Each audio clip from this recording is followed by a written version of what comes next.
इस वक्त भारतीय शेयर बाजार में भले ही उतार चढ़ाव देखने को मिल रहा हो, ट्रंप का टैरिफ भले ही भारतीय बाजार को सता रहा हो, लेकिन इसके बावजूद जो आईपीओज हैं, जो नई कंपनियां लिस्ट हो रही हैं, उन पर इसका कोई असर पड़ता हुआ नजर नहीं आ रहा। सीधी भाषा में कहें तो भारत में आईपीओ का बाजार इस वक्त गर्म है, और हम ऐसा इसलिए बोल रहे हैं क्योंकि सिर्फ अगस्त महीने का डेटा देखें तो अब तक अगस्त में 40 से ज्यादा कंपनियों के आईपीओ मार्केट में आ चुके हैं। इसमें एसएमई से लेके मेन बोर्ड कंपनियों के आईपीओ शामिल हैं। अब इसमें एनएसडीएल जैसी बड़ी कंपनियों के नाम भी शामिल हैं, जिन्होंने अपने इन्वेस्टर्स को अच्छा लिस्टिंग गेन दिया है, और कई कंपनियां ऐसी हैं जो डिस्काउंट पर लिस्ट होते हुए नजर आई हैं। अब ये जो आईपीओज लगातार आ रहे हैं, इसके पीछे कारण क्या है, पहले ये जानना जरूरी है। उसके बाद हम बात करेंगे कुछ बड़े आईपीओ की जो जल्द ही भारतीय शेयर बाजार में आने वाले हैं, जिनमें टाटा कैपिटल, जियो, एनएससी जैसी बड़ी कंपनियों का नाम शामिल है। पहले बताते हैं कि आखिर ये आईपीओ का बूम कैसे आया है। तो इसके अगर हम रीजन देखें तो इसका जो पहला रीजन है वो है मजबूत आर्थिक स्थिति। जी हाँ, जीडीपी ग्रोथ FY25 में 6.5% के आसपास रही है, और FY26 में भी ये 6% के आसपास रहने की उम्मीद जताई जा रही है, जिसके चलते आईपीओ मार्केट में बूम देखने को मिल रहा है मजबूत आर्थिक स्थिति के चलते।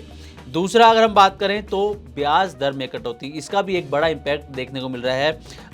आरबीआई ने इस साल अब तक 100 बेसिस पॉइंट की कटौती की है रेपो रेट में, और इस वक्त जो रेपो रेट है वो 5.5% के आसपास है, जिसका इम्पैक्ट बाजार पर भी यहाँ पर देखने को मिल रहा है। एफआईआईज की बात करें तो अगस्त महीने में भले ही एफआईआईज ने बिकवाली की है, लेकिन जून जुलाई में एफआईआईज के निवेश में तेजी देखने को मिली थी। अच्छा खासा इनकी तरफ से इन्वेस्टमेंट भी आया था। जीएसटी कलेक्शन में भी यहाँ पर तेजी आई थी। लगातार दूसरे महीने अगर जून तक के डेटा को देखें तो मई जून में काफ़ी अच्छा जीएसटी कलेक्शन हुआ था। जून में 1,80,000 करोड़ रुपए से ऊपर का जीएसटी कलेक्शन दर्ज किया गया था। तो ये कुछ रीज़न है जो भारतीय बाजार में, या यूं कहें कि आईपीओ के बाजार में बूम देखने को मिल रहा है।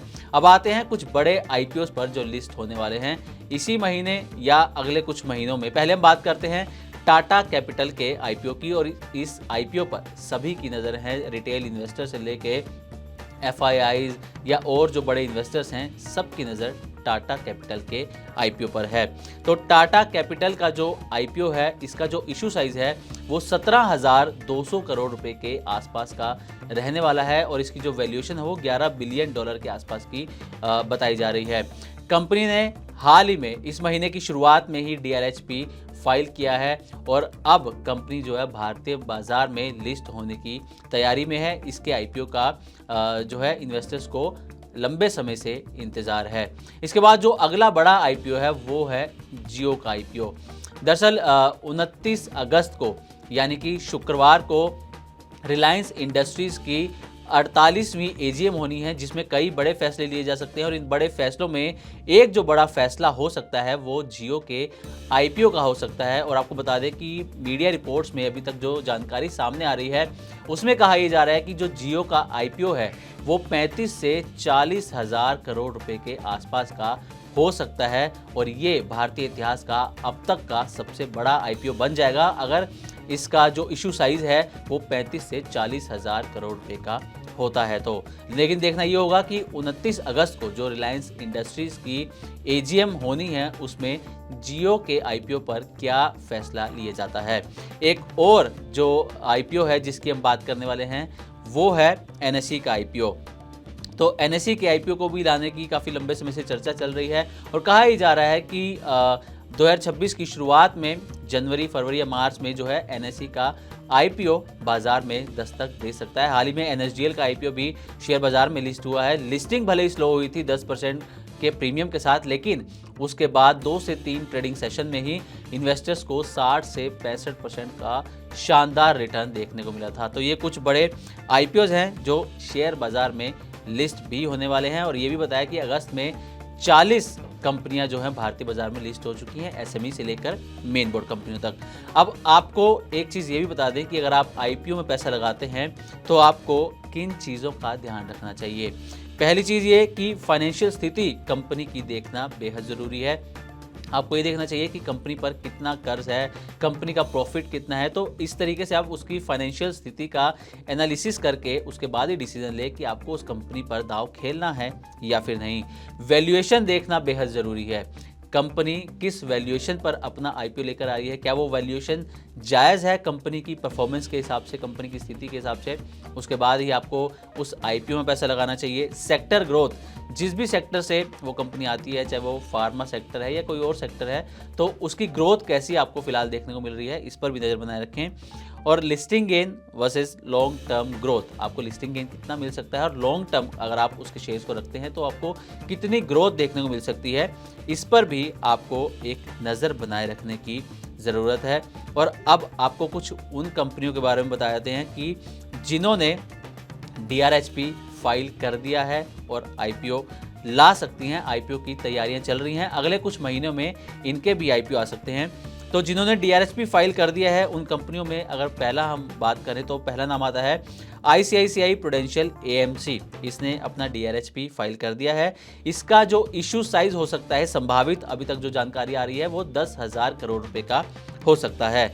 इसके बाद नाम आता है मीशो का। मीशो जिसे सस्ते कपड़ों के लिए, सस्ती शॉपिंग के लिए जाना जाता है, ये भी अपना आईपीओ लाने की तैयारी में है। DRHP फाइल किया जा चुका है और इसका जो इशू साइज होगा वो 4,250 करोड़ रुपए के आसपास का हो सकता है।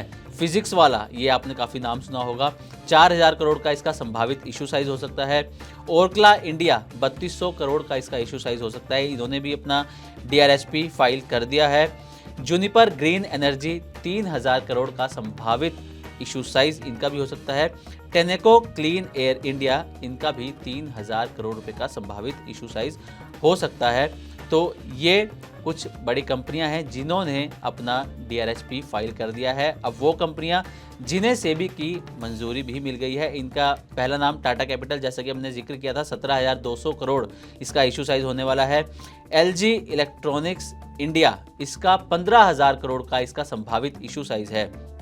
अगला नाम आता है डोव कैटल केमिकल्स, 5,000 करोड़ का संभावित इशू साइज है। क्रेडिला फाइनेंशियल सर्विसेज 5,000 करोड़ का इशू साइज। इसके बाद SMPP limited 4,000 crore. Hero Fincorp 3,668 crore का इसका संभावित इशू साइज हो सकता है। NSDL तो लिस्ट हो ही चुका है, जैसे कि हमने आपको इसकी जानकारी दी कि अच्छा लिस्टिंग गेन भी इन्होंने इन्वेस्टर्स को कराया है। तो ये कुछ IPOs जो जल्द ही आने वाले हैं। अगस्त में 40 कंपनियां लिस्ट हुई और ये अब तक का जो है सबसे बिजी मंथ भी माना जा रहा है। अगर आईपीओ की लिस्टिंग के हिसाब से देखा जाए तो 40 कंपनियां लिस्ट हुई हैं। अब टाटा कैपिटल, जियो, NSE जैसी बड़ी कंपनियों के आईपीओ का इन्वेस्टर्स को इंतजार है। और इसके अलावा और भी कुछ बड़ी कंपनियां जिन्होंने DRHP फाइल कर दिया है, जिन्हें सेबी की मंजूरी मिल गई है, उनके बारे में भी हमने आपको जानकारी दी। तो अगर आप भी आईपीओ में पैसा लगाते हैं तो इन कंपनियों पर आप नज़र बनाकर रख सकते हैं। उम्मीद करते हैं कि हमारी तरफ से दी गई जानकारी आपको अच्छी लगी होगी।